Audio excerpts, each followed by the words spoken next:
আসসালামু আলাইকুম dear viewers, কেমন আছেন? আশা করি ভালো আছেন।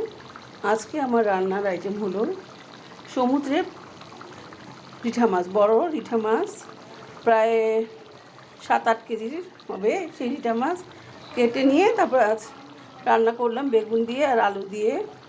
সাথে গতকালকে রান্না করা হয়েছিল গরুর মাংস, সেটা গরম করলাম। তারপর আছে সালাদ এবং সাথে আছে বন্ধুরা দেখেন লাউ ডাল। আজকে আমি কিচেন থেকেই রান্না এই ছবিটা নিয়েছি, কারণ দেরি হয়ে গেছে, স্কুল থেকে এসে কাজ করতে করতে দেরি হয়ে যায়।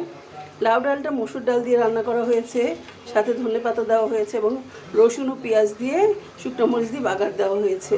এভাবে বাগার দিয়ে খেয়ে দেখবেন, খুবই মজা হয়। আর সবচেয়ে বেশি মজা হয় এই তরকারিটা। সামুদ্রিক মাছ কিন্তু সবার জন্যই ভালো। সামুদ্রিক মাছ খেলে শরীরে আয়রনের ঘাটতিটা, বিশেষ করে মেয়েদের জন্য খুবই ভালো। তাই এই মাছটা, সামুদ্রিক মাছ বেশি করে খাবার চেষ্টা করবেন। সবাই ভালো থাকবেন, আমার জন্য দোয়া করবেন। আসসালামু আলাইকুম।